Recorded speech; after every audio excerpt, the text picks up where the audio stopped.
So this section is on gas and dust and how it forms into stars. We're going to explore some of this sort of how stars form, at least the materials that compose them. So we'll be talking in this chapter about mostly gas and dust.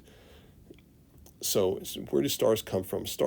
Large stars have short lives of several million years, short for a star anyway. Medium and small stars can live for billions of years, that is to say, fuse hydrogen on the main sequence. And so we can ask questions like, how are stars born? Where does the material come from? As stars live out their lives, they're constantly returning material to the interstellar medium, the region of space between stars.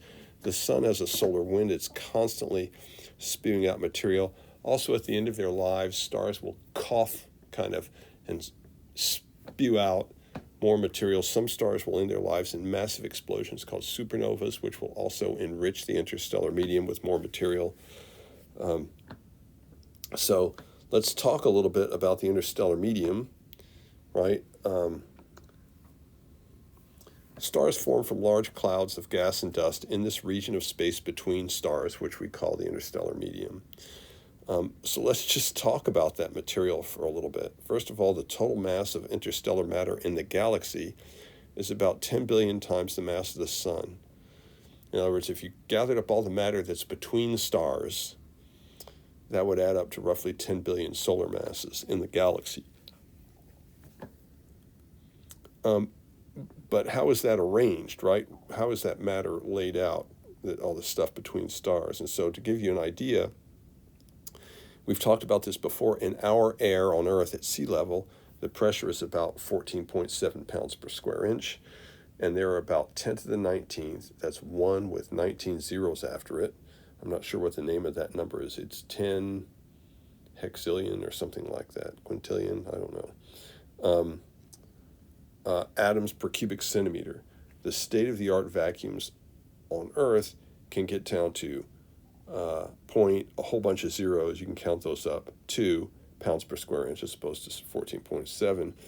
At this low pressure, there's still about 1 million atoms per cubic centimeter. Not 1 with 19 zeros after it, but 1 million. The average number of atoms per cubic centimeter, and remember these cubic centimeters that we keep talking about, a centimeter is less than half an inch, so think of a cube that has a little less than half an inch on its side, like maybe the dice in a Monopoly game or something like that, maybe a little smaller than that. In interstellar space, the average is about 1 atom per cubic centimeter. So way, way, way fewer than the very best vacuums we get on Earth.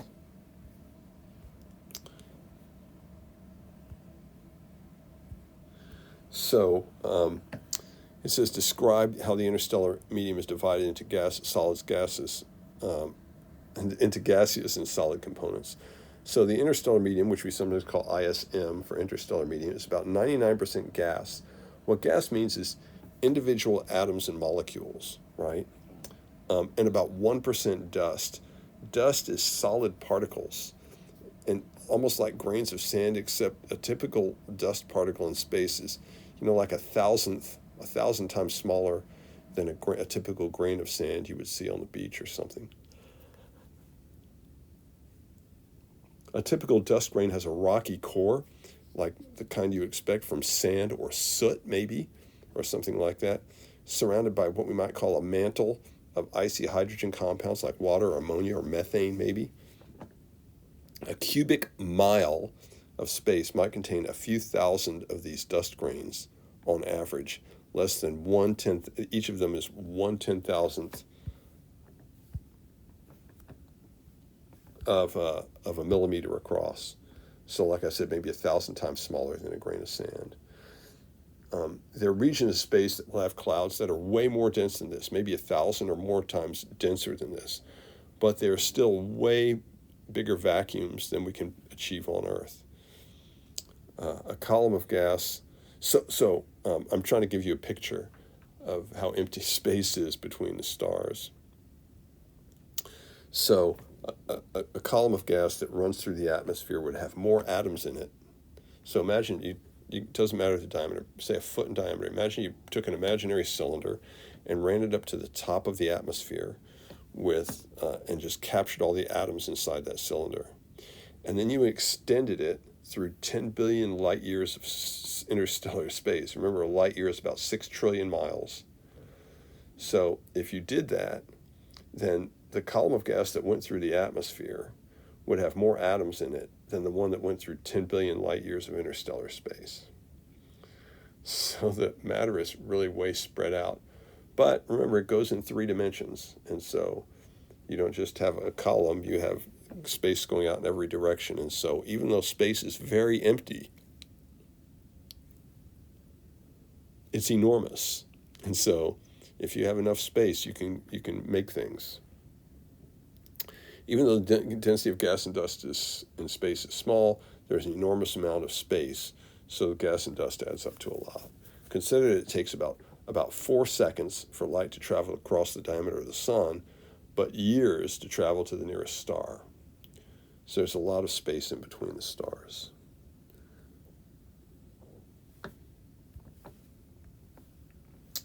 Astronomers estimate that the total amount of gas and dust in the galaxy is about 15% of the total mass of stars it contains, so roughly 10 billion times the mass of the sun.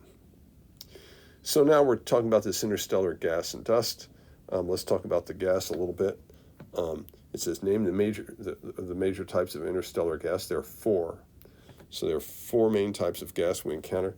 The first is gas near hot stars. It's pretty hot. It's about 10,000 Kelvin. This is twice the temperature in Kelvin of the sun, approximately, the surface of the sun, or the photosphere of the sun. These are called hydrogen 2 regions, or H2 regions, that Roman numeral 2. These have an emission spectrum that we can easily see. Hydrogen 2 regions are just regions with ionized hydrogen. That is to say, a hydrogen is a proton and an electron.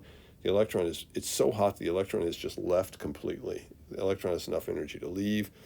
The hydrogen is usually ionized because it's near a hot star and is getting hit by ultraviolet light from the star, and that gives the electrons enough energy to leave often. Ionized hydrogen won't stay ionized for too long because there'll be free electrons running around, and they will that hydrogen nucleus, which is just a proton, will capture an electron, and as the electron tumbles down the energy levels, it will emit light. And so that's one way we can see these guys, is that they will emit light.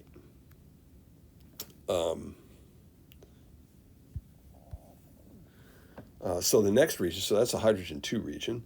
The next region is a normal hydrogen region, and we can detect these just by looking at the emission spectrum for hydrogen. The hydrogen 2 regions can be detected by just looking for the emission spectrum, the glowing spectrum for hydrogen gas.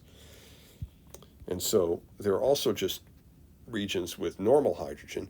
Remember, hydrogen composes something like 90% of the atoms in the universe, and so most of the regions have hydrogen in them. So a normal hydrogen region, it's not hot and glowing, and so we have to see it some other way, but it has an absorption spectrum. And so if we're looking at a star through a hydrogen gas, we can see an absorption spectrum from the hydrogen. We expect to find hydrogen everywhere. Normal unexcited hydrogen does not emit any light unless it's stimulated to do so. So the gas could be hard to see because it may not be stimulated to do so. One way to find hydrogen regions is to look at a binary star system while looking through a hydrogen 1 region. And so I'm going to give you a picture of that in a second. The hydrogen 1 cloud will produce absorption lines that won't match the Doppler shifted lines for binary stars. Another way to detect hydrogen 1 regions is due to it turns out that hydrogen emits a 21 centimeter length radio wave when one of the parallel spinning electron and proton flips. And I don't want to go into this too much, but except to say that this 21 centimeter hydrogen line, wavelength radio wave, is a way of detecting neutral hydrogen, normal hydrogen, just out in space, because it emits this stuff just sort of regularly on its own. Atoms can bump into each other and cause them to emit this. And so we can look into regions of space that don't give off really visible light and see them. So I'm gonna just go through a couple of pictures here. Let me just see if I can do it this way. and talk about these pictures a little bit. These are gas and dust pictures, and so I'm going to talk just a little bit of what it says in the caption. And so this one says, this image is taken by the Hubble Space Telescope, and it shows a young star cluster, NGC 3603. So here's the cluster of stars. Stars are often born in clusters because they often form just out of humongous clouds of gas. That's kind of what we're talking about. By the way, NGC 3603 is just the way astronomers have developed one of the many ways for cataloging objects in the sky. NGC stands for New General Catalog, and this is a number. You might think new is new, but new is always relative. I think the NGC listing came out in the late 1800s or early 1900s. So let's just talk about this picture for a second. It shows this cluster interacting with a cloud of gas from which it recently formed. That's this cloud over here. The bright blue stars of the cluster have blown a bubble inside this cloud of gas. The remains of this cloud can be seen in the lower right, or just on the right, glowing in response to the starlight illuminating it. So you can see that this stuff is glowing because it's being illuminated by the stars. In its darker parts, shielded from the harsh light of NGC 3603, new stars are forming. So new stars can still form in here. Stars need a cold, dark place to form so that the gravity can cause the gas to collapse.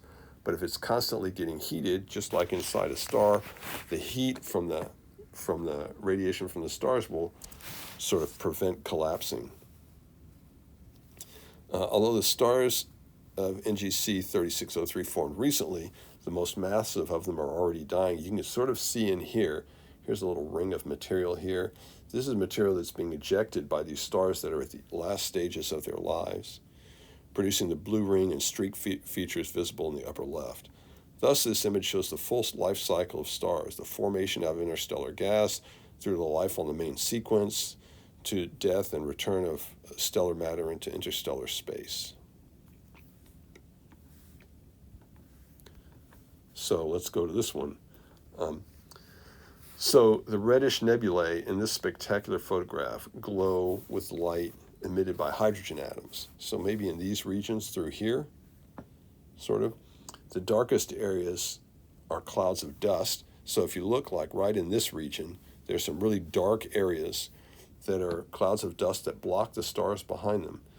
The upper part of the picture is filled with a bluish glow of light reflected from hot stars embedded in the outskirts of a huge, cool cloud of gas and dust. And so these hot stars are sort of lighting up this gas and dust, and that light is being reflected to us. The cool supergiant star Antares can be seen as a big reddish patch in the lower left part of the picture. The star is shedding some of its outer atmosphere and is surrounded by a cloud of its own making that reflects the red light of the star. The red nebula in the middle right partially surrounds the star Sigma Scorpii. To the right of Antares, you can see M4, which is a much more distant cluster of extremely old stars. So there's a lot going on in this picture.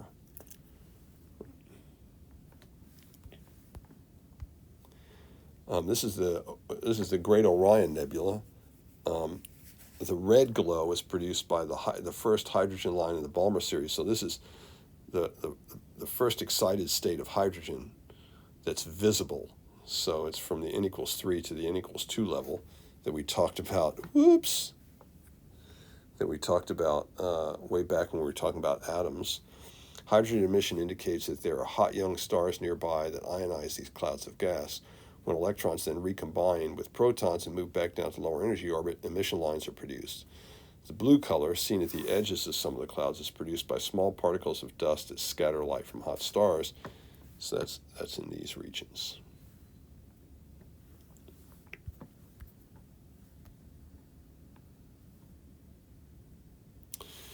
So, absorption lines through an interstellar dust cloud. So this is the one we were just talking about. We said we can kind of look at a star through an interstellar, through a cloud of gas, and we can see this star is producing broad lines because it's a star, and this cool cloud of gas is producing narrow lines. And so we can see narrow lines and broad lines indicating that there are two different types of, that there's a cloud of gas that the starlight is passing through as it gets to the observer.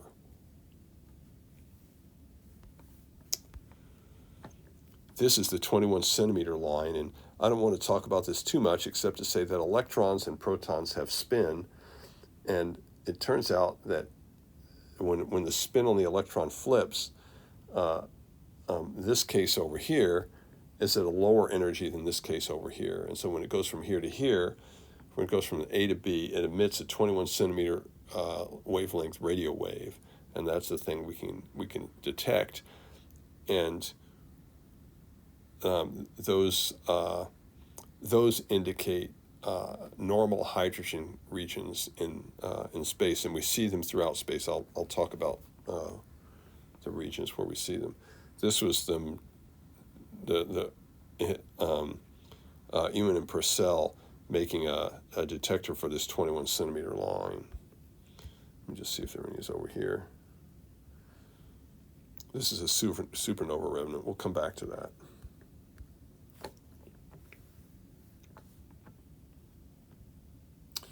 So it was hydrogen 1 lines. So I think I said hydrogen 2 is typically at about 10,000 Kelvin.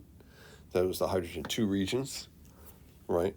The hydrogen 1 regions are around 100 Kelvin to 8,000 Kelvin. So a broad temperature range, but they can be really cold or almost ionized, right? So that's 2 regions, hydrogen 2 and normal hydrogen. The third type of gas clouds you can get is ultra-hot interstellar gas. These are at millions of degrees. These are found by astronomers that noticed they were seeing light that corresponded to energy level differences in 5 times ionized oxygen atoms and things like that. Extremely highly ionized. These are extremely energetic atoms, and therefore they come at enormous temperatures, and that's why they said things have to get to millions of degrees before multiple electrons start coming off.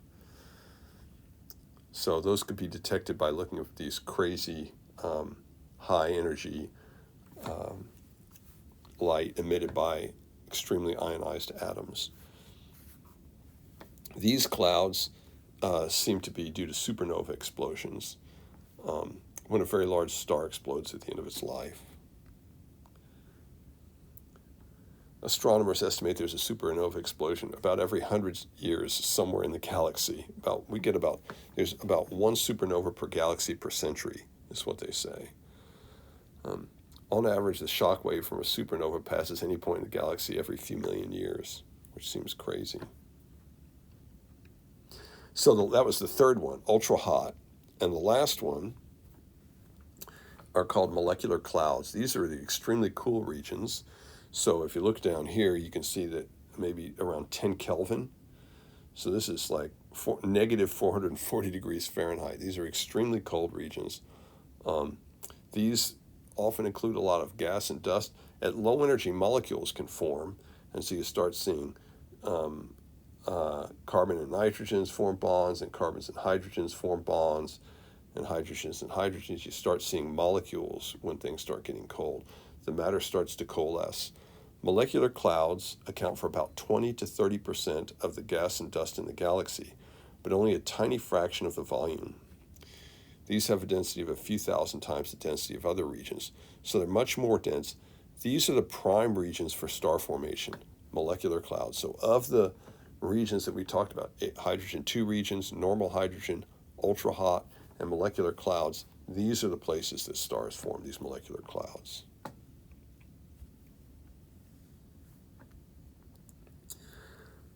I sort of talked about this already. This is just discuss how each type of gas forms, or how we observe each type of gas, the hydrogen 2 regions. We can see the hydrogen 2 spectrum as the atoms recombine. This is just highly ionized stuff, and so we see we see just a normal hydrogen spectrum coming out. In ultra-hot rate regions, we can see the spectra of highly ionized atoms like oxygen, In normal hydrogen, we can see absorption lines, especially in binary star systems, that give us a clue that something, that there's a gas between us and that star.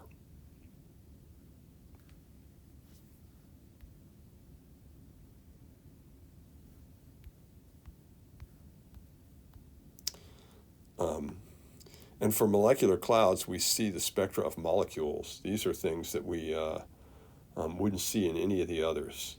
And so instead of seeing the spectrum of an atom, you might see the spectrum of a molecule, or the absorption spectrum of a molecule, if you're looking at starlight through it.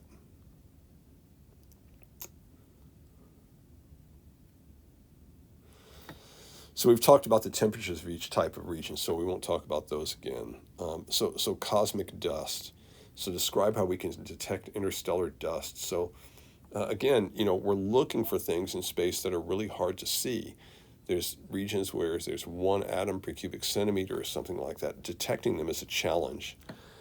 And so it turns out that if there's cosmic dust, or if there's much of it, it blocks light from objects behind it. I'll show you some pictures of that in a second. Also, it emits energy in the infrared.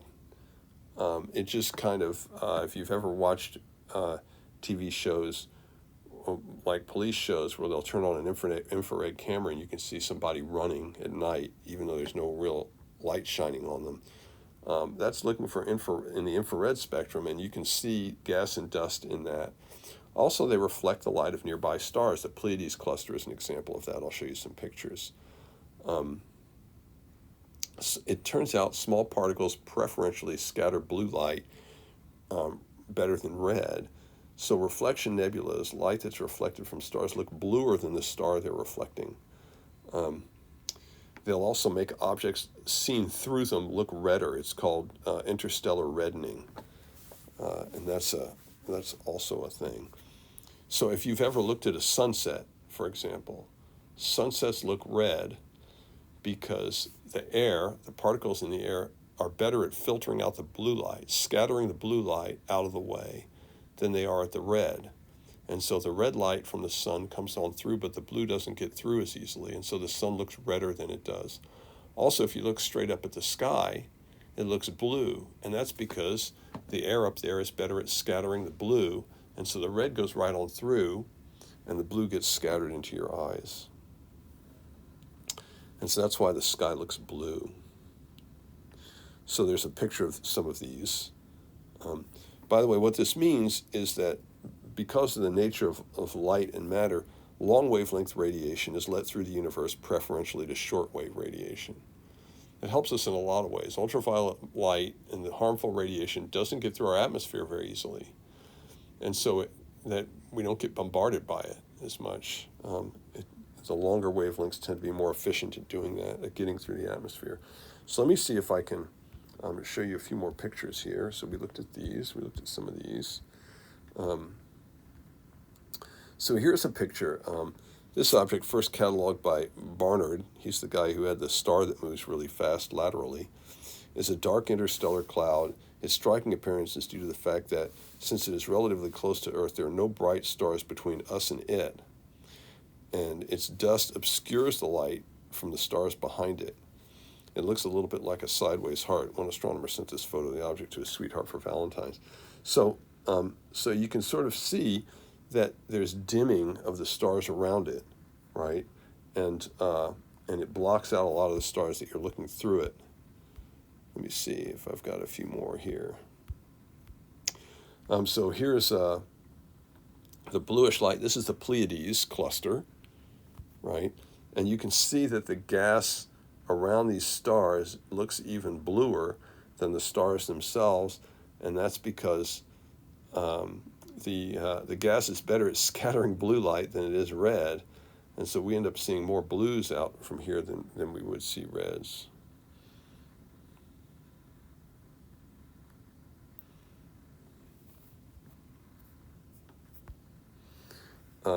In this image, we see Barnard 68, the same object shown in 20.9. The difference is that in the previous image, blue, green, and red channels showed light in the visible part of the spectrum. In this image, the red color shows radiation emitted in the infrared at 2.2 microns. Interstellar extinction is much smaller in the infrared. So we're looking in the infrared, and you notice the infrared lets a lot more light through. This gas lets a lot more light through because infrared light is a longer wavelength, and so it can penetrate a little better.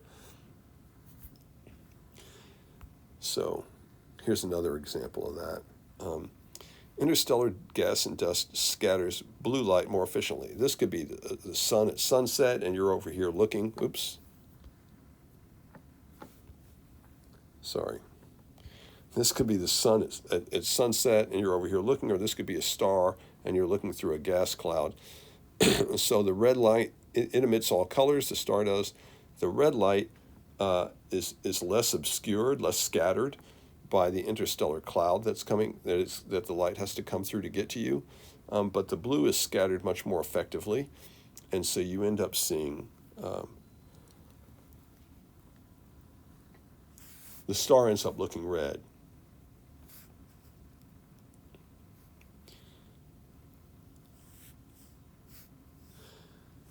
Okay.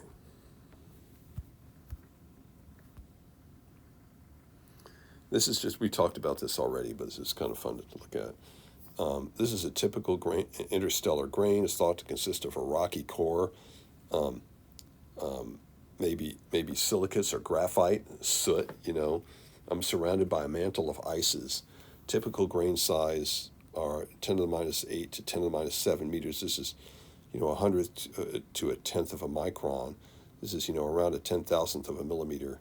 By contrast, a human hair is about 10 to 200 microns wide, and this is a 100th or a tenth of a micron. These are super duper tiny, but there's still plenty of atoms in there, right? And so it's a core surrounded by a mantle of ices. This is ammonia over here and methane. They're just sort of speculating on that. Let me go back up to I lost my spot.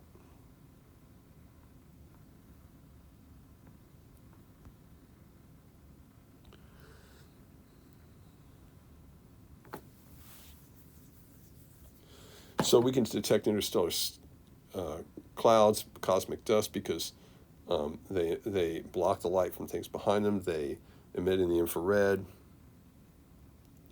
They reflect light of nearby stars. That was what we saw with the Pleiades.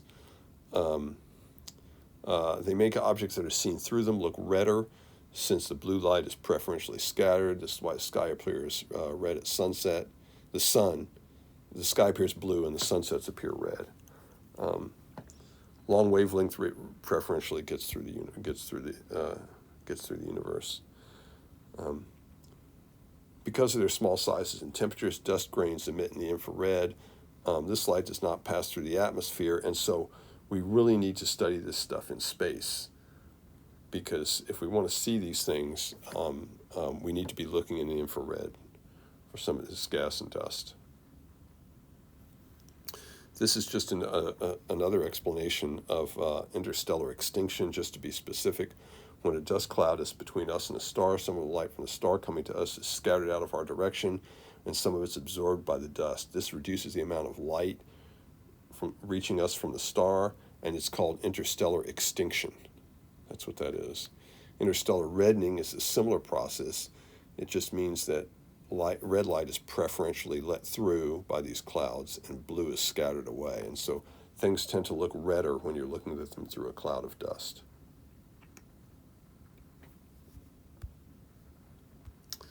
So the last thing we're going to talk about in this section is cosmic rays. Cosmic rays, it sounds like rays of light, but they're not. They're typically very high energy nuclei and electrons coming from space. So stars just emit energetic particles, often supernovas and stuff like that, launch enormously energetic particles out into space. And these particles travel through space until they hit something, and sometimes it's our atmosphere. And often they'll hit something like a carbon atom and blow it up into a couple of other atoms, a couple other nuclei. And so it's lots of things can happen at these enormous energies. But cosmic rays are particles, not light rays. It's hard to study them, of course, because they don't penetrate our atmosphere like this, like the infrared light that we were talking about earlier. They don't penetrate very well, and so we have to go up into space to study them.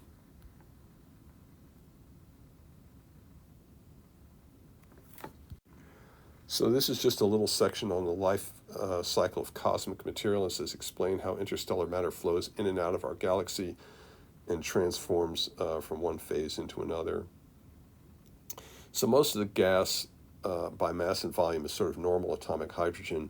Most clouds have 30% of the mass, but a tiny fraction of the volume. Those are molecular clouds. They have a lot of the mass, but only a tiny fraction of the volume because they're cool and compact. Ultra-hot gases have a huge fraction of the volume, but a tiny fraction of the mass. So they're super hot, but they don't have much matter in them because they've expanded so much because they're hot. H2 regions are a tiny fraction of both the mass and the volume, but are visually spectacular. So gas is brought into the galaxy really by gravity. When gas comes from outside of our galaxy, our galaxy has a big gravity, and so if there's stuff out there, it just kind of gets pulled in. It's cycled into and out of the galaxy by forming stars and being blown out by supernovas. And so there's a little bit of cycling of what comes into our galaxy and then what goes back out. The stuff that comes in is pulled in by gravity. The stuff that goes out is shot out by supernovas.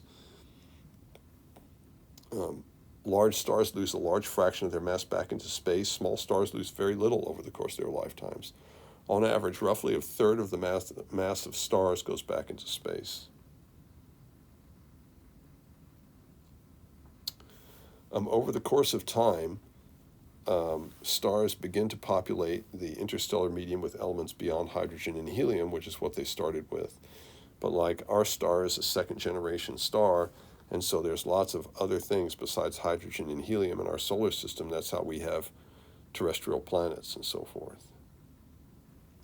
Stars in their life cycle, therefore, populate the interstellar medium with other elements in the periodic table besides hydrogen and helium. So, says the last thing is explain how elements and dust grains came to be in the interstellar medium and how they help produce the molecules that eventually find their way into planetary systems. Grains of gas and dust form in cool regions like molecular clouds, and these things just have to cool off over long periods of time. They might have formed in a supernova explosion or something, but over long periods of time they'll cool off.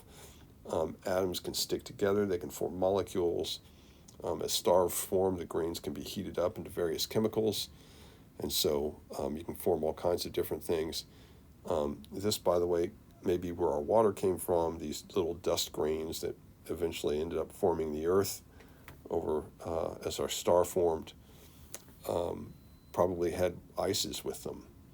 And there's some speculation about whether or not where the Earth's water comes from, where planetary water comes from. But that's part of the speculation. Oh, there's one more thing here. Let me just say this. The local bubble that the sun lives in has about 0.1 atoms per cubic centimeter. This is really small. That means we're in a really hot region. The temperature of the region is about 1 million degrees. Scientists think this is a result of a nearby supernova explosion. The rim of this bubble passed the sun about 7.6 million years ago.